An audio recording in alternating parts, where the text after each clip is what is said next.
Hello students, welcome to my YouTube channel, and here today I am going to explain Chapter 2 of Computer GUI Operating System and Introduction.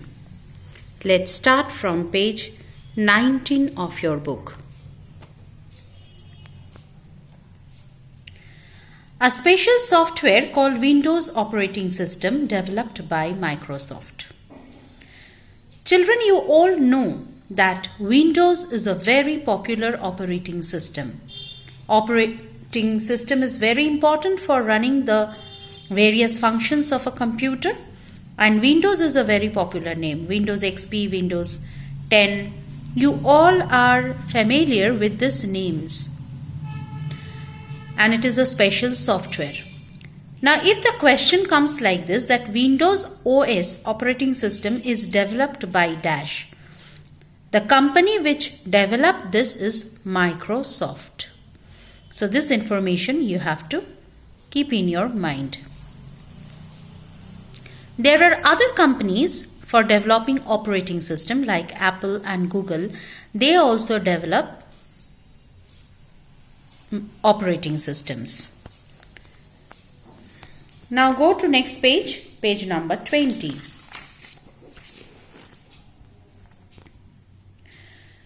An operating system is the most important software that runs on a computer. Because without this operating system, a computer cannot run. A computer cannot do any function. It is that software which helps the computer to work and helps us, the users, to feed some data, some instruction into the computer. Through this, we communicate with the computer. We are able to give instruction and get our work done on the computer because of this OS, that is operating system. So if a full form is asked, OS, what is the full form? The full form will be operating system. Students, learn the spellings, correct spellings, okay? And if a fill in the blanks is given and Dash is the most important software that runs on a computer, answer will be operating system. See, all the things are underlined. You can prepare in this way. When you read inside the chapter, prepare these things and read thoroughly. And Dash manages all the hardware components of the computer. Hardware components means the physical parts, keyboard, mouse, monitor, CPU cabinet. These are all the hardware, physical components that we can physically see, touch and feel. So, an operating system only manages this hardware components. What can be the popular operating system examples? Microsoft Windows, Linux, Mac OS. These are the various names of the operating systems. Then on the same page, next topic is role of an operating system. I am explaining you the gist of this one. Now I told you that without operating system, we cannot do any work in the computer. Operating system coordinates everything. It creates a link between the hardware components and the software. That is the different programs that are installed inside the computer for its proper functioning. Like when we visit a restaurant, the waiter comes to take the order. Then it is given to the department which prepares it and presents it, serves the food in front of us on table, and at the end we pay the bill and come out after having those foods. So for this kind of operation, a coordination is required. So inside a computer, this operating system coordinates everything. It coordinates, next page you see on top, with different software programs and hardware to give the desired output or result. So with the help of these examples on our daily life, the function, the role of an operating system is explained. Then on page 21, you have the topic functions of an operating system. There are mainly three functions. The first one, I told you that it controls the working of the different hardware devices like the keyboard, mouse, monitor, etc. It keeps track of all the programs on which users are working. It controls hardware devices, it keeps track, it records everything. It takes commands from the users and manages the operations of the computer accordingly. So we, the users of computer, give some instruction or commands to the computer based on which the work is carried on. So it is again the OS, that is the operating system, that manages the operations of the computer accordingly. Next, let us move to page 22. See, on top of your book, it is given types of OS based on interface. A user interface is the way in which we interact with the computer. So by what process, in which way we are interacting, we are dealing with the computer is called the interface. There are actually two main types of user interfaces. The first one is command line interface or character user interface, and the second one is graphical user interface. So let us read about these two types of interface in detail. On page 22, first appears is the command line interface or character user interface. In the previous days, operating systems used this CLI or CUI. What is the full form of CLI? It is command line interface. And CUI full form is character user interface. Now what does this mean?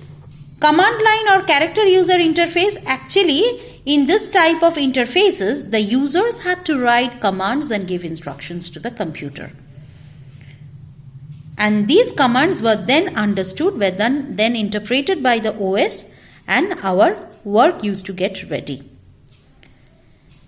So users had to write commands in this type of interfaces, CLI or character user interface.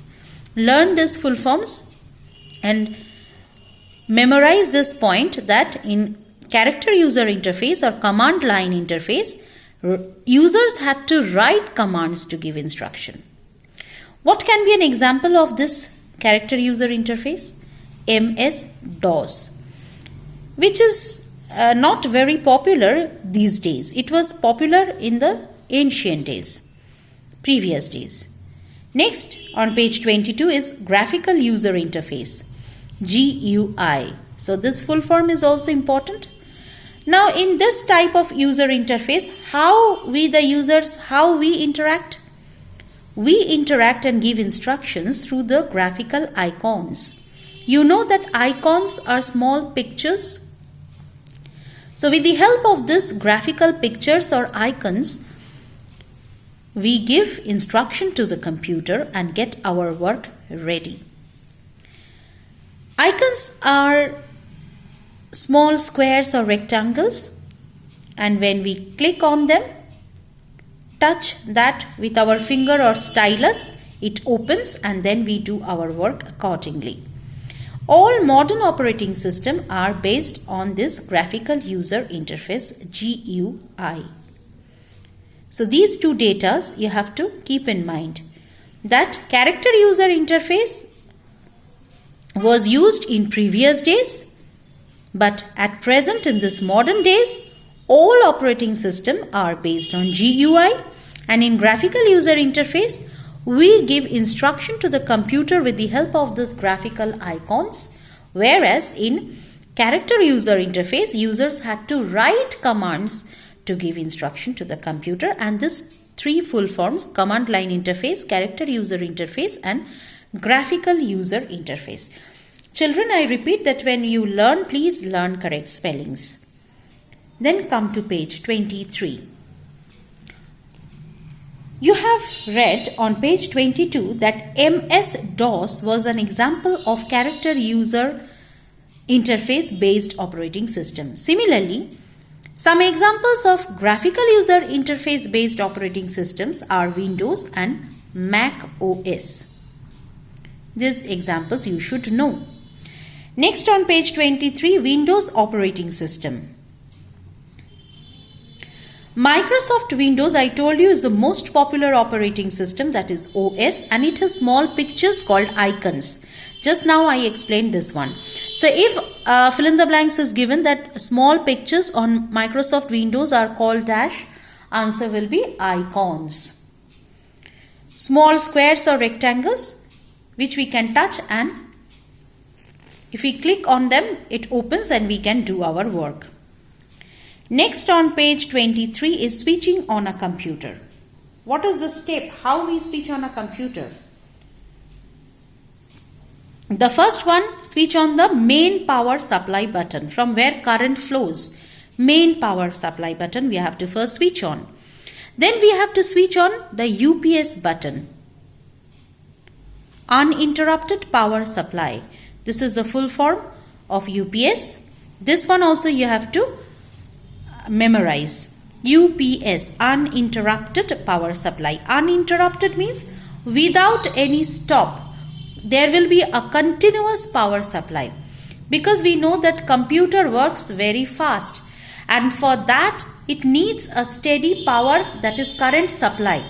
So in power supply there should be no stop. It should be continuous. Okay. So uninterrupted power supply, UPS, underline this one, UPS, uninterrupted power supply.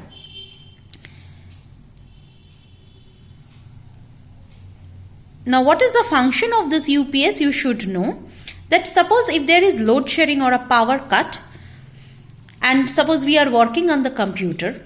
So if there is a power cut, if there is no UPS, then the computer will also get automatically switched off. Then there is a high chance, high possibility that the work that we were doing at that time on the computer will be erased. But as it is very important, we the users cannot allow this to happen, that the thing will be erased. No. Then what can be the alternative? If UPS is there, then UPS for some time, UPS will supply some power to the computer till we shut it down. So if we get 1 or 2 minutes time in our hand, in that time we can stop our work and save it in proper location and then shut down the computer. If we do so, because there is a steady continuous power supply because of the UPS which is attached with the computer, then our work will not be erased. The important work will be stored in the computer. So this is the advantage of UPS, or uninterrupted power supply. It provides power even if there is a power cut for some time, so that we can shut down the computer properly. Next, third, switch on the power button of the CPU. And the fourth and final step is switch on the monitor. Now when Windows OS gets loaded, a login screen appears. This sometimes asks for our username and password, and when we provide the user ID and password to it, finally it opens up and a desktop appears. It takes some time to start. Why does it take some time? Because in that time it actually loads the operating system. So this process of loading the operating system after a computer is switched on is called booting. During this booting, computer performs some important necessary actions so that it is ready for our use, for the use of the users like us. Now let us turn to page 24. You see figure 2.5, this is the Windows login screen. And then there is the description of the desktop and also an image, figure 2.6, Windows 10 desktop. What is desktop, children? The first screen. The first screen that appears when Windows OS is loaded is called the desktop. So learn this one.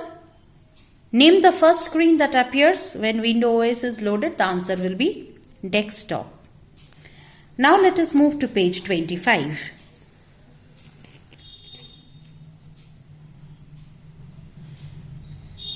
Let us read about icons here. I told you that icons are small squares or rectangles. They are all graphical pictures, graphical representation of a program, folder or file. Examples can be PC icon, recycle bin icon, file icon, folder icon. When we switch on the computer, on the desktop screen, you can see these icons. You see once again, all these are icons. Then resizing desktop icons. What do you think, children? Computer do provide us the scope, the chance of resizing desktop icons. Yes, it gives us that chance. How we can resize? What are the steps? Let us read about the steps. And when you read about the steps, just beside the writing, you have been provided with a figure where it shows the various steps. There is an illustration which you can relate for better understanding. So the first step is to right click on a blank area of the desktop. If you click there, a shortcut menu will be displayed. Now from that shortcut menu, you click View option and select the icon size by choosing one of the options. There will be 4 options like large icons, medium icons, small icons. So from this few options, you can choose any one, whichever you like. So after choosing that, you go to the next page, page 26. After choosing that, on page 25 once again, the icons will be resized according to your choice. If you choose large icons option, the icon size will be large. If you choose medium, it will be of medium moderate size, and if you choose small, it will be very small. Now let us move to page 26. Arranging desktop icons. There are 2 ways of arranging desktop icons: using the auto arrange option and arranging icons by dragging. If we do the auto arrange option, then we have to right click on the blank area, and from there again a shortcut menu will be displayed. From that shortcut menu, we have to go to view and then use this auto arrange icon option, which is given in figure 2.8. You see they have selected the auto arrange icon from this view option. And the other alternate process is arranging icons by dragging.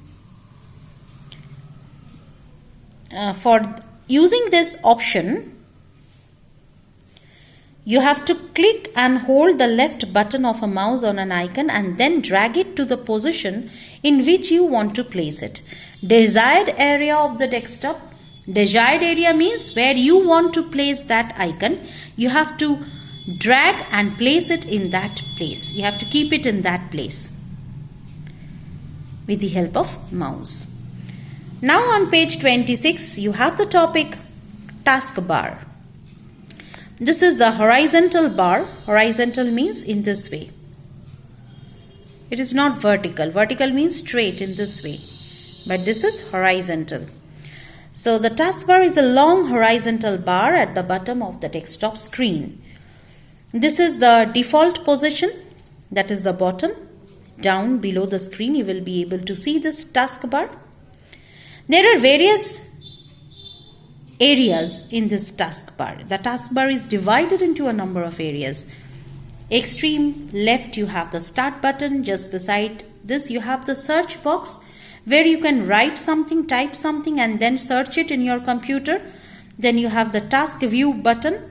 And this middle section with icons of pinned and active programs means all these programs are active in computer. If you click on any one of that, easily, automatically, with very less time, this program will open up. So this pinning helps you to give a shortcut so that you can easily open and reach the programs that are active in computer that time. Then is the notification area, and then the pick button.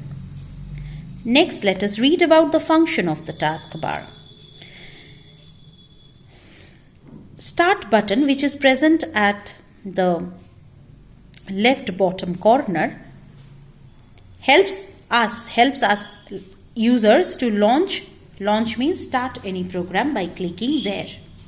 Next, search box, I told you that it helps us to find out or search for files or programs quickly, because if you type anything here with the help of keyboard and then press the enter key, then in very less time, very quickly, if that file or program is stored in your computer, search box will help you to search that one. Next, on page 27, it enables us to keep track of the programs that are running over there, and it gives us information such as current date or time and general status of programs running on the computer. So, computer always provides us with all the important information like current date, time, what is the status, everything. Next, we have the start button. Start button appears at the left bottom corner of the taskbar. So, if it is asked, start button appears at the dash of the taskbar, answer will be left corner. Or if I ask that what you find at the left corner of the taskbar, answer will be start button. So you all know that there is a list of programs and options appear, and if you click any one from that start menu, that particular program will open up. We can see the start menu to perform tasks such as starting a program or even shutting down the computer, shutting it off. Next is the desktop background. The picture that appears as the background of a desktop is called its wallpaper. You all know the first screen that appears is called the desktop, and the picture that appears at the background of this desktop is called the wallpaper. Now here also computer gives us the chance, the scope to change the wallpaper according to our choice. For that, what are the steps? The first step that we have to right click anywhere on the blank area of the desktop, and then we have to go to personalize option from the shortcut menu. We have to choose personalize option. Why personalize option, children? Because this option helps you to do or make any change in the setting as per the choice of the user. We are the users of computer and we can put any wallpaper according to our choice, and this we get from the personalize option. The personalize setting window opens. Then we have to go and click on